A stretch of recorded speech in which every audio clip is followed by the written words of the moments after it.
Good morning students, welcome to mega D classes. आज हम class 11th lesson number 5 में seed के बारे में पढ़ेंगे। सीड बच्चों आप सबको पता होगा कि सीड जिसे हम बीज भी बोलते हैं वही वो मेन चीज़ होती है जिससे आपका प्लांट ग्रो करता है। अब यहाँ पर हम पढ़ने वाले हैं कि सीड होती क्या है और सीड का स्ट्रक्चर क्या है। जब फर्टिलाइजेशन हो जाती है तो फर्टिलाइजेशन के बाद जो ओव्यूल्स हैं वो सीड्स बना देते हैं और जो ओवरी है वो फ्रूट बना देती है। तो अगर हम बेसिक स्ट्रक्चर देखें तो एक सीड के बाहर एक सीड कोट होता है और उसके अंदर एक एम्ब्रियो होता है और वो एम्ब्रियो उसके अंदर जो है वो that is made up of radical, embryonal axis and 1 or 2 cotyledons. तो जो सीड कोट है वो क्या करता है, सीड कोट सीड की रक्षा करता है, उसके बाहर एक कोटिंग की तरह कवरिंग की तरह मौजूद रहता है और एम्ब्रियो है जिससे कि आपका आगे नया प्लांट ग्रो करेगा। तो नए प्लांट को ग्रो करने के लिए जो भी चीजें चाहिए वो सब एम्ब्रियो में मौजूद होती हैं। इसमें जो रेडिकल है यही रेडिकल फ्यूचर में जाकर आपके प्लांट की रूट बनता है। इसके अलावा इसमें एक प्लिम्यूल रीजन भी होता है जो आपके प्लांट की स्टेम बनता है या शूट बनता है। एम्ब्रियोनल एक्सिस होती है जो बीच की एक लाइन है जो भी मैं आपको डायग्राम में दिखाऊंगी। और अगर आपकी सीड मोनोकोट है तो उसमें एक ही कोटिलेडन होगा, जैसे वीट या मेज का आप एग्जांपल ले सकते हो। और अगर आपकी सीड डाइकोट है तो उसके अंदर 2 कोटिलेडन्स होंगे। ये जनरली फूड स्टोरेज का काम करते हैं। अब पहले हम बात करेंगे डाइकोटिलेडनस सीड की। सीड के सबसे बाहर वाली कवरिंग को हम सीड कोट कहते हैं। सीड कोट के अंदर भी 2 लेयर होती हैं। बाहर वाली लेयर को बोलते हैं टेस्टा और अंदर वाली लेयर को बोलते हैं टैगमन। इसके अलावा हाइलम होता है जो सीड कोट के ऊपर एक स्कार, एक निशान की फॉर्म में होता है और इस हाइलम के थ्रू ही आपकी जो सीड्स है वो फ्रूट के साथ अटैच रहती है। सो अगेन इम्पोर्टेंट क्वेश्चन, कई बार एमसीक्यू में पूछ लेता है कि with the help of which structure your seeds are attach to the fruit, मतलब फ्रूट के साथ सीड किसकी हेल्प से जुड़ी होती है, हाइलम के साथ। हाइलम के ऊपर एक छोटा सा पोर होता है जिसको हम बोलते हैं माइक्रोपाइल। अब ये माइक्रोपाइल क्या काम करता है, जैसे बच्चों आप यहाँ डायग्राम में देख सकते हो, ये आपकी एक डाइकोट की सीड है। तो ये बाहर वाली जो कवरिंग है that is the seed coat. ये जो बीच में एक लाइन है यहाँ से आपके डाइकोट सेपरेट हो सकते हैं। तो ये जो हाइलम है इसका काम तो होता है फ्रूट्स के साथ सीड को जोड़ना और यहाँ पर एक छोटा सा छेद होता है जिसे हम बोलते हैं माइक्रोपाइल।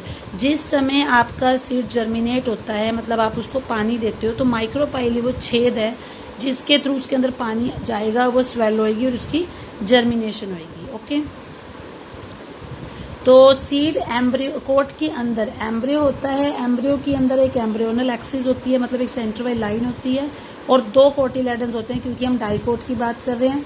कोटिलेडन्स जो है ज्यादातर फ्लैशी होते हैं, मतलब कि बहुत ज्यादा इनमें मटेरियल भरा होता है क्योंकि ये स्टोरेज का काम करते हैं। इन्हीं में रिजर्व फूड मटेरियल स्टोर होता है। मतलब अगर आप कोई डाइकोट खा रहे हो, छोले राजमा, तो बेसिकली आप उसका कोटिलेडन्स ही खाते हो क्योंकि उसी में फूड स्टोर रहता है। एम्ब्रियोनल एक्सिस के दोनों एंड पे, मतलब ये जो बीच वाली लाइन है that is the embryonal axis. तो इसके एक, अगर आप इसको ऐसे ओपन करके देखो, बीच में अगर आप ओपन करो जब आपकी सीड जर्मिनेट हो रही हो तो आपको इस तरह का स्ट्रक्चर दिखेगा। तो इसमें जो नीचे वाला पार्ट है दैट इज द रेडिकल जो फ्यूचर में जाकर रूट बनाएगा। आप इसको RR से याद रख सकते हो।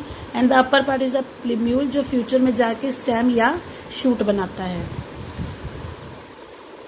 इसके अलावा कुछ सीड्स ऐसी हैं जैसे कैस्टर का आपने नाम सुना होगा, स्वरंडी भी बोलते हैं।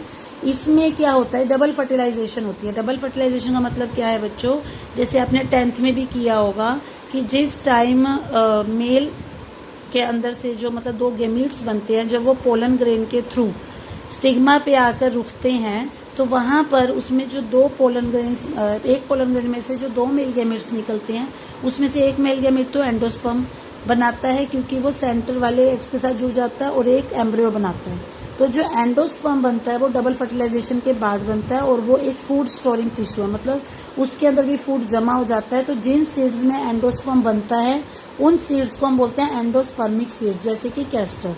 लेकिन कुछ प्लांट्स हैं जैसे छोले हैं, बीन यानी कि फली है या मटर है, इनमें एंडोस्पर्म मौजूद नहीं होता।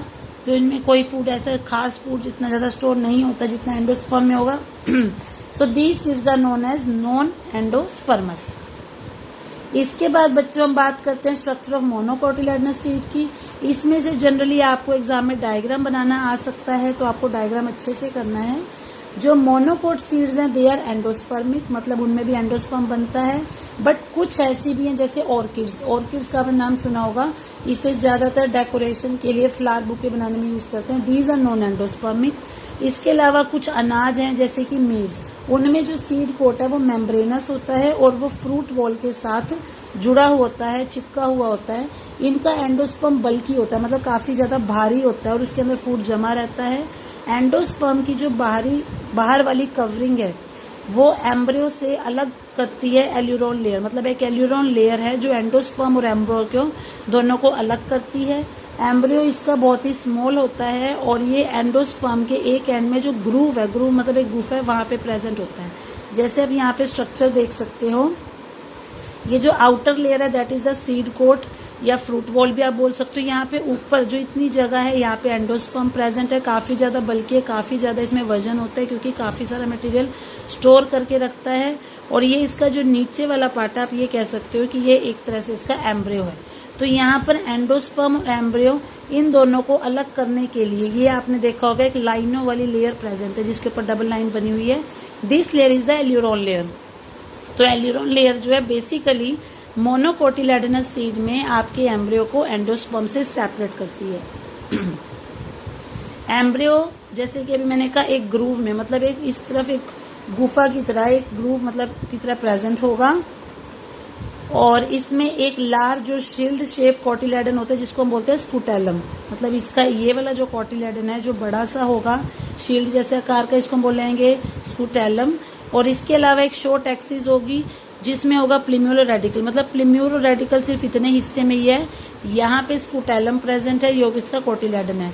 जो प्लिम्यूलो रेडिकल हैं इनके बाहर भी कवरिंग्स होती हैं जिन्हें हम बोलते हैं कोलियोप्टाइल एंड कोलियोराइजर रिस्पेक्टिवली, मतलब प्लिम्यूल के बाहर की जो कवरिंग है उसे हम बोलते हैं कोलियोप्टाइल और रेडिकल के बाहर की जो कवरिंग है उसे हम कहते हैं कोलियोराइजर।